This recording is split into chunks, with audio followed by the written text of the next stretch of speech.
All right, Lou, I want to welcome you to the show today. Thank you, Bill. It's a pleasure to be here. Looking forward to speaking with you and your listeners. So maybe we can start by just giving everybody just an overview of who you are and who you work for, and I think that would be a great starting point. Sure. Well, Lou Pellicori. Been doing this for close to 40 years, so I have a little bit of experience. I come out of the arena of global, such as financial firms with over 30 trillion in assets, consulting, where I was a national consulting manager for another firm that was US based. Today, I'm at Glenmede, which is a wealth management and institutional endowment and foundation financial firm. I think one of the best in breed. We're headquartered out of Philadelphia. But if you look at my career, Bill, I've done everything from run strategic planning to national consulting to CIO, CTO, COO of different organizations. So I hope my background brings some practical and yet strategic perspective to your listeners. I'm sure it will. And one of the big things we've known each other for a couple of years now, and recently I know you've won an award. So we're going to be talking about some of the things that you were identified for. But prior to even getting there, how did you get into technology and technology leadership? Like what was the genesis of all this? Did you know you're going to be in technology? Did you just serendipitously bump into technology leadership? Oh, wow. Great question. And it brings back a very kind of heartfelt story.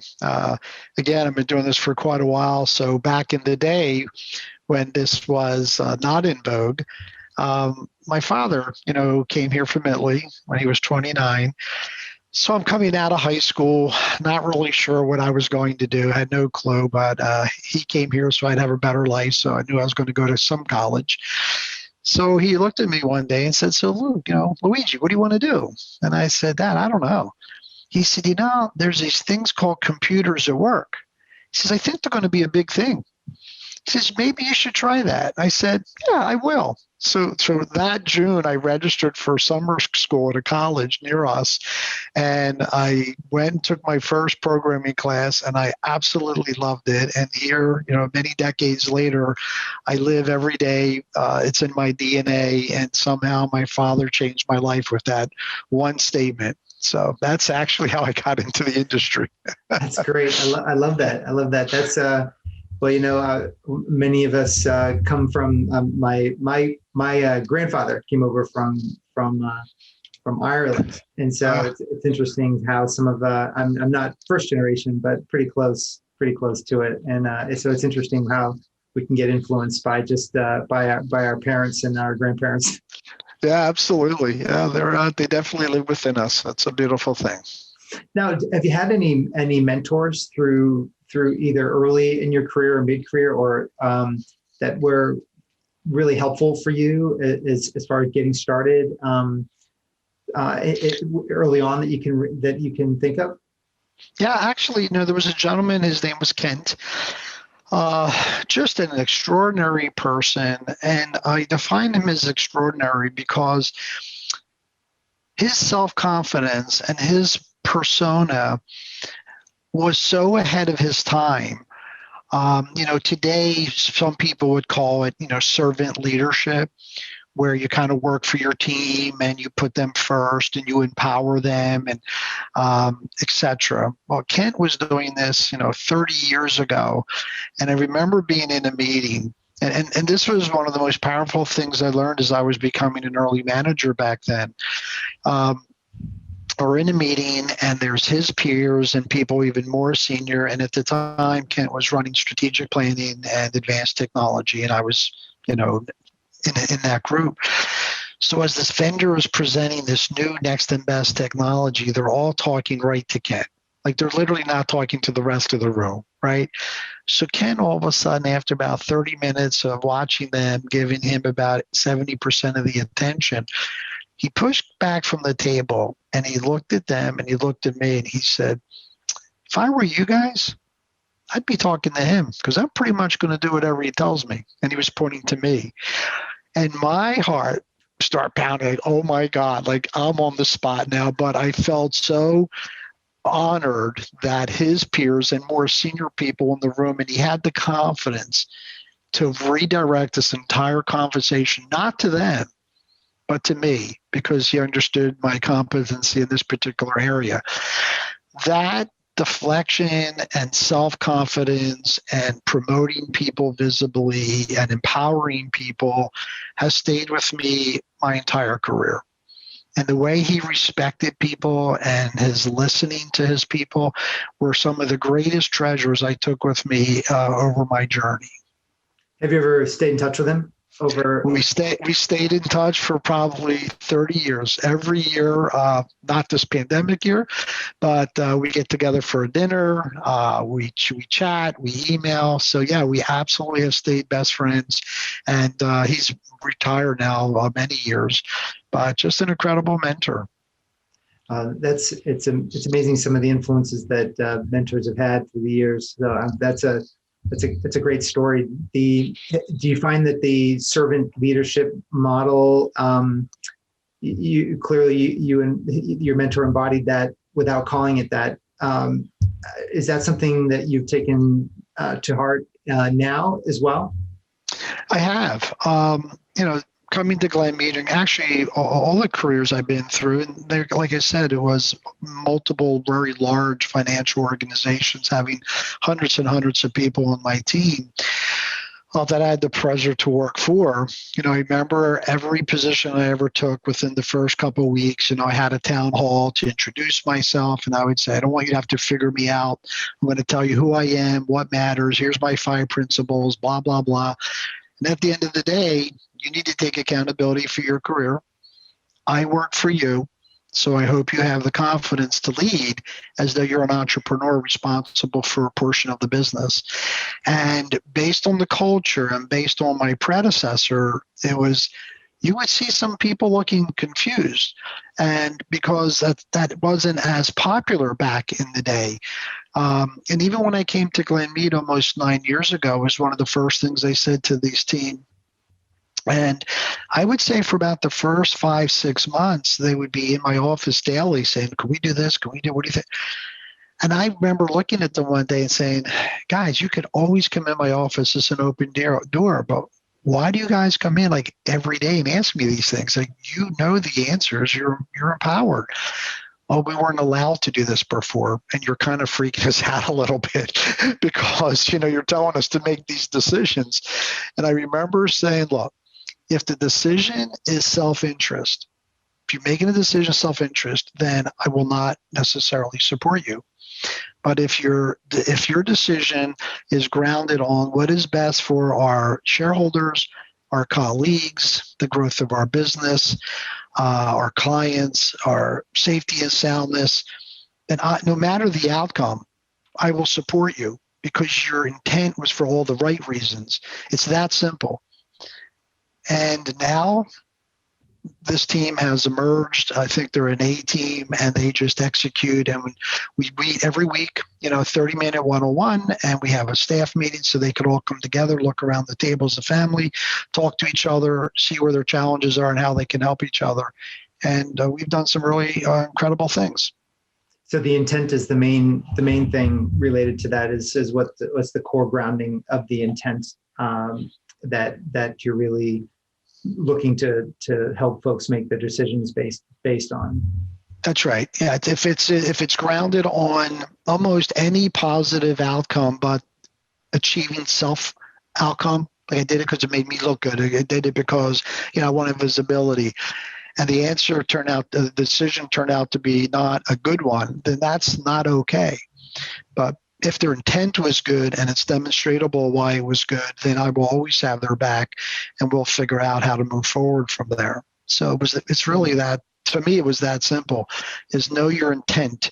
And if your intent is good for the benefit of our company, then make that decision. And if it's a really big one and you want to bounce it off your colleagues, bounce it off me, I have no issue with that, but feel empowered. Is that something that you can just own, for all my listeners that aren't necessarily in cultures that well, can IT have its own culture separate from the rest of the business and still be effective? So maybe that's not the CEO's gig, but the IT leader can own that within his or her own team. I think so. One of the comments I would share is not all companies are the same. Not all cultures are the same. The different levels of complexity. So, I come out of one firm that was probably 70,000 employees, over 30 trillion in assets on probably 6 or 7 continents. And, here we're 425 employees. We're US based principally, et cetera, et cetera. The level of trust and complexity and culture is a factor, and you have to pay attention to what is your company's culture. But I do believe for the IT here in Glenmede, we form something called CARE. So it's courteous, actionable, responsive, and empathetic. And for the past 2 years, we've been doing CARE in IT because with the evolution of cloud and multi-organizational projects, the complexity to execute has actually increased because it's no longer all running in your data center. And my managers had competing priorities. So part of CARE is to say, look, guys, every 90 days I do a town hall. And I said, well, we did really well in the past 90 days. What our collective focus as an entire department needs to be for the next 90 days. And so part of caring is if someone's coming to you with any of these larger initiatives, their priorities, and you have to be empathetic and recognize it may not have been your priority, but it's a colleague, so you need to help service that. We do that. We take 2 surveys a year. We share the surveys back with the team. We do lunch and learns. So that has come on beautifully. Our departmental score was, let's say, a C plus when we started. Now I'd say it's hovering about a B plus, A minus in just a 2-year period. So I think you can have a subculture, but it can never be unaligned to the corporate culture, right? So you have to know where those boundaries are, and you could do more, right? We actually do more within the culture because we're such a tight-knit group, but we don't conflict any part of the corporate culture. It's complementary, and we take it even further. I think that's how we're able to do it pretty effectively. That's a great point, and I think that's what I was getting at is, can you do something more? Because I think someone can still have a decent culture, but then someone might want to take it up a notch. And in response to what you just mentioned, the complexity of cloud, I think that's really interesting how you've broken that down a bit, because I do think complexity is a real challenge, and is the responsibility of the IT leader to handle that. And so how have you managed through change and through complexity?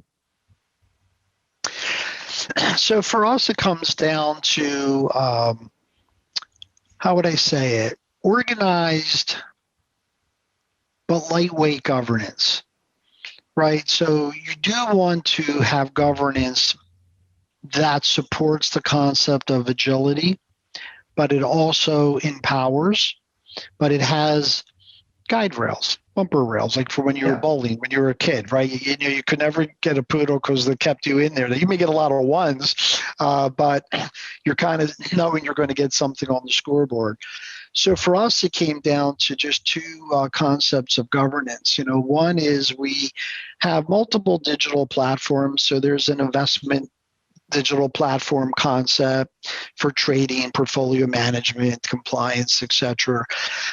There's a digital servicing platform for how our internal staff services our clients and the things they need to know when that phone rings. So we build these platforms based on these concepts, and each of those platforms have an advisory team. The advisory team is made up of an IT person or more, business co-chairs, and other parts of the organization based on the intent of that advisory team. They meet virtually weekly. They set priorities. They help influence budget and direction. But to help accelerate decision making, and they're very empowered, there's also steering committees with anyone from the COO, myself, the president of the firm, et cetera. And every month, these advisory teams report into a steering committee with what they've accomplished, if there's decisions that need to be made, if they need incremental budget, if they're kind of stuck on a decision because there's a gridlock within the advisory team, and we make decisions right there, and it continues to go forward. There are the two fundamental shifts, and that has worked so well for us. Gartner actually published something in June of this year where they had interviewed me for several weeks, and they published a paper that in much more detail describes the concept of what I just said. Now, that is that article been published? It has. In June of this year, it was published. June. Okay, so we'll put links to that in the show notes, so Okay. so folks can read that. I think that. Now, why was that so? Why was that so interesting to Gartner? Like, what about that was interesting for them? Was it what sparked their interest? I've done some speaking for them, so I've gotten to know them over the years. And one of the things that they recognize is for a firm our size, right? All of IT here is about 38 people. And that is 15 on the infrastructure side, and the balance is on the application side. And when we tell them, we're doing about 225 sprints a year, we deliver over 100 projects a year, we deliver over a dozen epics a year, large projects. They say, how's that even possible? Like, just the time to decisioning is longer than all the things you're possibly able to do. So when we explain the efficiency in reducing time to decisioning, which was one of the biggest latencies of a project, is you focus on two things. You focus on reducing the time it takes to make a decision, and you provide enough context and intelligence for the business people to make decisions that have less of a probability to change their answers. Because there are the two problems: how long it takes, and then the rework that gets introduced because, well, I didn't know that, right? You're 6 weeks down, you went off and you build something, and then when they saw it, they said, oh, I don't like that. Well, we talked about it. Well, oh, I didn't know it was going to look like that. So, a big concept is seeing is believing. So more wireframes, more very specific detail. So if you could do just those two things, reduce time to decisioning, reduce rework by giving the business better forensics and information, you have accelerated your ability to execute with just those two things. I love that. So in today's environment, just being able to increase the pace of acceleration and you're doing it without the collateral damage that would come, which might be the rework. Just because someone's going faster doesn't necessarily mean it's accurate and doesn't have to be redone at a later time.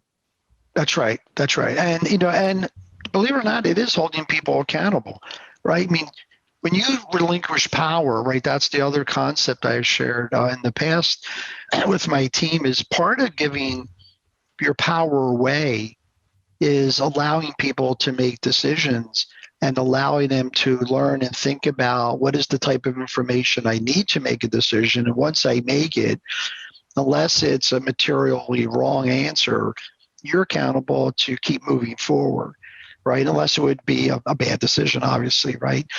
But by giving away your power, you're also instilling a higher accountability, and they go hand in hand, right? You don't do one without the other, else you're giving away power, no one feels accountable. So, that's the other thing we've done. And as an example, I know if senior people go into advisory meetings, the whole conversation shifts to them because they're the senior people in the room. And when they say blue, everyone's, oh, it must be blue. Okay, we're not going to argue that, right? So I don't go to any advisory meetings. That's part of giving away power. That's part of knowing that if I'm in the room, I could influence what that collective team is thinking. And I may influence because I'm not in all the grooming sessions and all the working sessions. So I may come in, hear 5 data points out of 30 and think, oh, why don't we head north? And they go, oh, yeah, okay, we could do that, because maybe north wasn't wrong. It just wasn't the optimal answer. So by not being there, you are empowering. They are accountable. And I think they're the kind of things that Gartner found interesting. So it's not just a concept of, oh, we have an advisory team and a steering committee. Pretty much everybody probably has these things. It's how you execute them. It's the culture and how they're operating. Right. It's all these less tangible things that's hard to, derive. But that's where it changes, and I will go back. And this is somewhat on a conscious level, but it's not really socialized. There's different, personality tests like Myers-Briggs and Emergenetics and Colby. I had learned in one of my organizations, they had come through and done this test, 2 different ones, Colby and Emergenetics. And one of them focused on people who were, quote, quick starts. Yeah, that was Colby. Yeah. Okay. So again, if you stop and you look at your team and you want to empower them, another component was who's very process driven, who's financially motivated, right? Who is motivated by the impact to people, right? So there's a social element in how they make decisions. And what we learned is, regardless of your level, when you put teams together that have a high propensity to be mostly process people, they keep making process. They're not actually good at execution because they keep studying the thing, right? But when you add diversity in inclusion and in thought, then you realize, well, I got a process person, I have a financial person, I have someone who thinks about the human factor, and when you put these different ways of how people think together, you actually achieve yet another outcome that's more optimal than putting people together based on rank. Right? You need to put people together based on how they think and what's the need of that particular project. And then the natural ability of these people just emerge through the process and how it executes more optimally, because it's not all people thinking about numbers and not all people over processing things, right? So we found applying some of that has also been helpful. So I think all this, Gardner had thought it was, getting back to your original question, was somewhat fascinating. We didn't get into all this detail, but this is the underlying concept. Yeah, it's fascinating. I think everybody's sort of going to be listening, they're going to be envious, because I think that's what a lot of folks are gearing for, is these highly optimized, high-performing teams. I know in my team, we take the Colby and the strength finders, and the Colby's super interesting, and you certainly don't want to have a bunch of quick starts in the same room together, because they're just going to take off the line and not have any sort of project management associated with it, or very little. Yeah. And the strength finders, it's an interesting process to go through, to sort of wonder, that's why I'm 4 miles down the road and everybody's still at the half-mile mark. It's because I didn't surround myself with people that can complement my quick start capabilities. Exactly. And sometimes it's funny, Bill, I have also seen quick starts that actually turn out to be negative contributors, because they were able to process so much data so quickly. It's a strength if you know when to apply it. Emergency room doctors are always test high in quick start, because they look at data points and they process it and they make a decision. So it's actually a strength when applied properly. But if you're a quick start person and the other people in the room aren't, and you hear all these data points and you say, oh, that project's not going to work, then what happens is you got people in the room who are trying to be innovative and generate some out-of-the-box thinking, and you're shooting it down like every 30 seconds you're telling them why it's a bad idea. That's also a downside of a quick start person, because they're like 9 chess moves ahead. Mm-hmm. And then people get frustrated, like, no, how can you possibly have that disposition? Because maybe I'm a process and I'm an internalizer, and I have to do the whole for a day before I want to give an opinion. So it's there's strengths and there's weaknesses, but even strengths become weaknesses when they're applied at the wrong time. Yeah, and I found that out just because I'm a 9 quick start, which is deadly. It's deadly, and and it's you really got to be careful with it because it's a wonderful skill as an entrepreneur. But holy mackerel, when you really need to have execution behind the scenes of things that they don't need the ship's already gone, like the product works, everything's fine. Just keep applying entrepreneur DNA to it. It just doesn't go anywhere. So it's been really quite interesting. So I can see why actually the way you've taken. I'm not familiar with the other one. It's called Emergenetics. Emergenetics. Emergenetics. Yeah. Yeah, I'm not familiar with that, but I can see how that can create quite a awareness. I think that's the interesting part about it is that some of these tools, it creates amazing awareness of strengths and why not leverage people for their strengths? We're not using wide receivers for defensive backs. Or I guess you could, but we're not using wide receivers for defensive ends. No, right. I mean, and there's lots. I'll tell you a very quick story. I was running a national consulting practice at the time. There's a gentleman on my team, super wicked smart, quiet guy, really nice, great, good quality of work. But every time I met with my managers, which he was one of, I would ask him, what do you think? Be an entrepreneur. Let's do that. Come back. We'll talk about it. And the other managers were kind of loving it. But this gentleman's name was Leo. And he would come back and not have a lot of thought on the topic.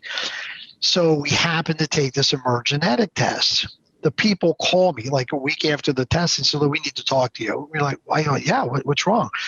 There's someone on your team for the first time in testing 2 million people, and was in colors. He has one color. It's green, which is kind of process. That's what the guy wants to do. But he is interesting because it's process with execution.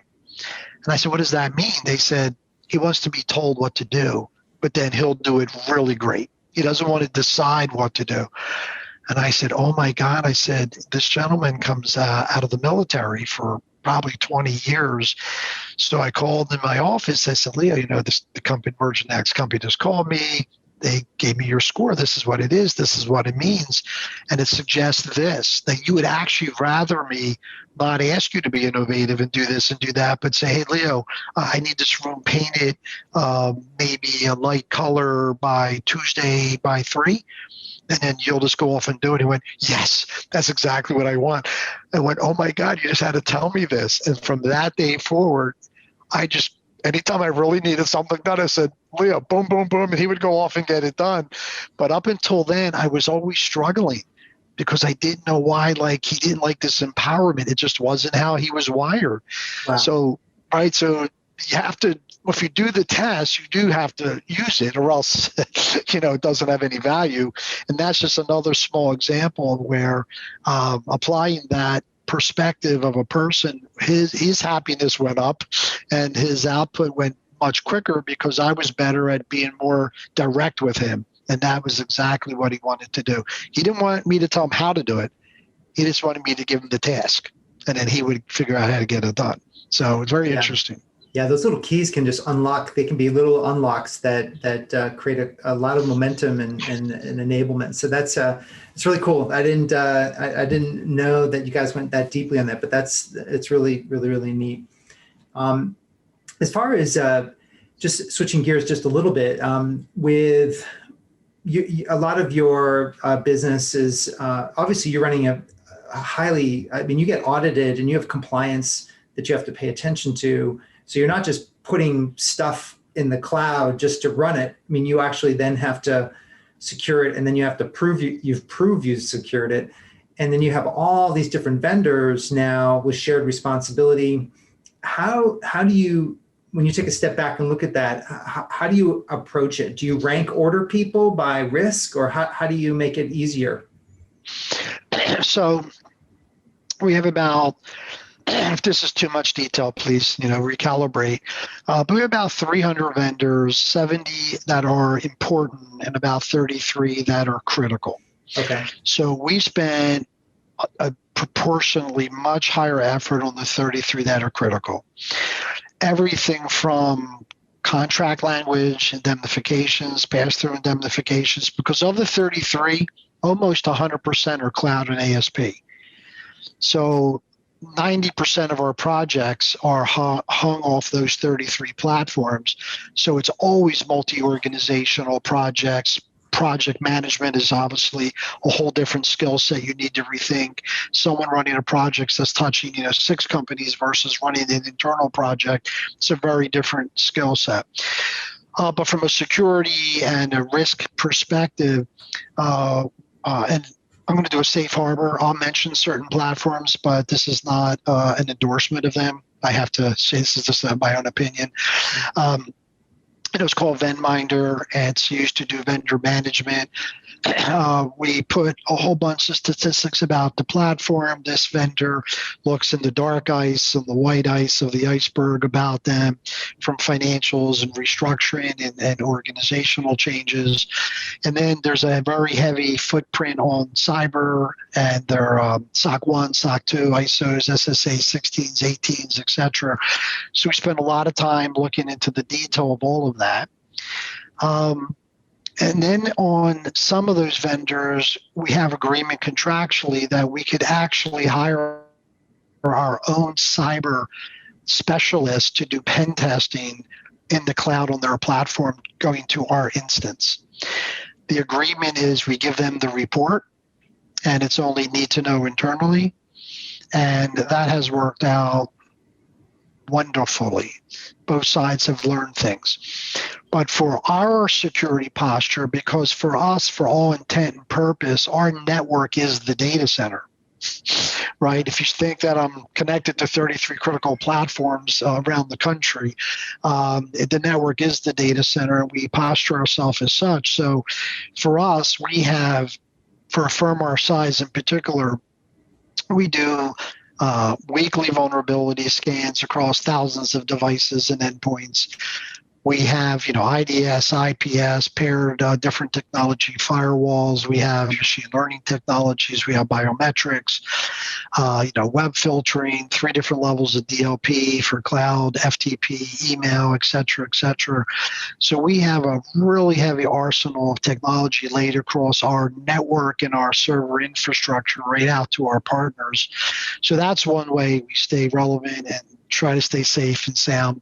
But again, we're always back to governance, right? So there's a security steering committee that meets every month. It's a very comprehensive agenda. We report to the risk committee of the firm. That meets every month. That committee reports into the audit board, which is a subset of board members that we meet about every 7 weeks and give them very detailed updates. So very strong governance there. Then we have 2 NOCs that monitor our environment 24/7. One is doing real-time threat detection, malware, ransomware, et cetera, updates in our cloud software technologies that are kind of protecting us. And the other is doing correlation analysis through thousands of endpoints in our environment, looking for behavioral anomalies, and then they create alerts that go to their alert center, who do first level triage, and then they contact our level 4 engineers, who then work on it together if there's something that needs to be reacted to. So it's taking all of these moving parts, contracts, your internal diligence around governance, your third party testing and against their environments, et cetera. And then every 90 days, we have an independent vulnerability test. We do ISO 27001, CMMI from an independent person each year. Okay. Then we do, a different company does architecture, phishing, mishing, social engineering, physical entry, perimeter entry analysis, and gives us these reports every year. So layer after layer. So all of this is about layering our approach to multi-cloud, multi-partners, and the network becoming our data center. I know that was a lot. Sorry if that was too much. No, that's great. So essentially, using layers and really having, I would say, kind of not all vendors are treated equally. So you're giving some stronger weight to your highest risk, and then backing out from there. So your superpower, if you had to classify it, is the one thing that you think that is then kind of holds steady throughout your career, and now that you're really settled, what is your unique ability, or your superpower, I like to call it, that you feel is something that really makes you feel like you're a CIO on steroids? Wow, I never thought of myself having any superpowers, so let's make that clear. But if I think there are characteristics that have helped guide my conscience in what I do, I would say is to relinquish power, to listen, to recognize you're not the smartest person in the room, to be confident and know when to ask for help. So work with people smarter than yourself in the areas of expertise that you have concern over, and form teams and drive collaboration, because we're clearly stronger together than apart, right? So I would say they're the things. I would also say, at least for the last 15 years, I also found it incredibly important, because we were doing cloud 10, 15 years ago. We're just doing a lot of it now, is to try to get on advisory boards of your primary vendors. Okay. So I'm on a half a dozen different type of advisory boards with some of our most strategic partners who provide critical services for us, because then you have a voice at their table and you're listening to what other financial firms are contributing in the room and how that may influence your thinking. So I would say that's another very important thing, because at the end of the day, whether you're a one cloud pony or I'm a multi-cloud, almost everything, as the CIO, CTO, you're accountable. If something didn't work, you can't, well, that was their problem. No, then you should have, figured out how to better work with them, put in better governance, better controls, better reconciliations, better security, whatever it is. Yep. You can't forget you're accountable. And I think keeping some of those basic tenets on the forefront of how you approach things have helped guide me. So with the inflection points in your career that you've had, is there, everybody, I think people run up against these ruts where it's internal capabilities and skills, or just like there's rough spots people can run into with leadership. How have you found the best way to kind of unrut yourself, or to reach the new level of capability that you're looking to do within your own throughout your career? Is it reaching to mentors? Is it books? Is it ongoing learning? I'm curious. I would say it's always having mentors. I do read often. Sometimes just going on the internet and saying, predictive prescriptive analytics and machine learning, and you get 1,000 things, and you look for one you think is a credible source, and you read 2 or 3 articles. So constantly just mining through data. I would say being vulnerable, as silly as that sounds, knowing at any moment you could be vulnerable makes you more thoughtful in how you approach things. And then I'd say the last one for me has been to be professionally assertive.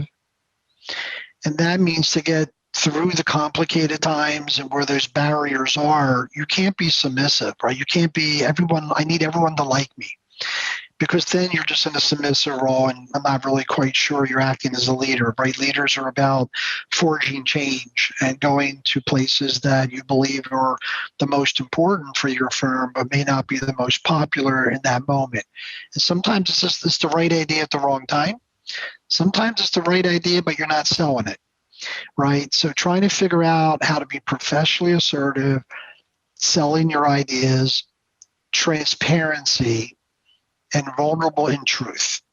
I think if you take those with you every day, you can look in the mirror and say, I did my best today, right? I did these things. For me, I think, and I'm not saying to do any of them well, but for me, they're the tenets that I try to remember throughout the day when I see that barrier and, oh my God, like now what? Right? Call the person, have a conversation, tell them how you're feeling, understand where they're coming from, right? Empathetic listening, right? Sure. And then see if you could find a way forward. So I hope that made some sense. Yeah, I love that answer, and that's probably one of the that's a yin and the yang of leadership, professionally assertive, and then also having the vulnerability and listening skills. And holy mackerel, that's the balancing act right there. Yeah, That's and great. I still try every day. I try to do it better. I'll probably never achieve the highest state of doing any of the above, but it's a goal, right? It's a destination. Yeah, for sure. Well, Lou, this has been a lot of fun. And as we wrap up, is there anything that popped into your subconscious as we were talking that you're like, you know what, I wish Bill would ask me this question, or I'm hoping they'll ask me this question as we wrap up, as my listeners are listening to you and I talk? No, I think it's one of the things you alluded to in the beginning, Bill. And I think as leaders in any organization, in any industry, I think we are challenged with constantly reimagine what is possible, right? If you're running your business today the same way you did 10 years ago and 5 years ago, you're probably not advancing your business, because we look nothing today like we did 10 years ago, right? The pace of change, the level of technology, the level of complexity of the things we have to build. So I would say, no, you should feel accountable to constantly be reimagining what is possible in servicing your clients and growing your organization for the born digital, because that's our successors, right? And I would say that's probably one of the biggest things. And then architecting for agility, architect for constant change, because there is no static point in what we do. So I think they're the two big things: constantly reimagine and architect with the assumption of change. Oh, that's great. I think in imagination, I find in today's day and work can be something that falls off, because when people are under stress and when they're or distressed, either themselves or their business, the imagination and the creativity part can come under assault, and all of a sudden they're not so imaginative anymore. And that happens. That has definitely happened. Hey, Bill, look, it's taken me, I'm not kidding, regardless of the firm, some ideas, it has taken 2 and 3 years to take the original idea and eventually see it seeded in a production value add way. We're not in a sprint. And leadership is not a sprint. It's a journey. It's a marathon. It's you plant the seed, you water it, and it may take 2 or 3 years, and all of a sudden you're there and you go, wow, we got here. So you have to be able to take rejection, and it's not personal. It's business. And if you get that not a great idea right now, then it's your job to think, then I didn't tell the story right, because I still think it's a good idea. And but don't give up. Just think a different way of selling the idea. But thank you so much for having me today. Always great to catch up with you. You're an awesome person. I've known you for a few years now. And thank you for allowing me to be part of your circle. Fantastic. This has been great, Lou. And I'm sure it's going to be really helpful for my audience. And have a great day. And thanks for coming on the show. Thank you. It's a pleasure's mine. Take care, everyone. Stay safe.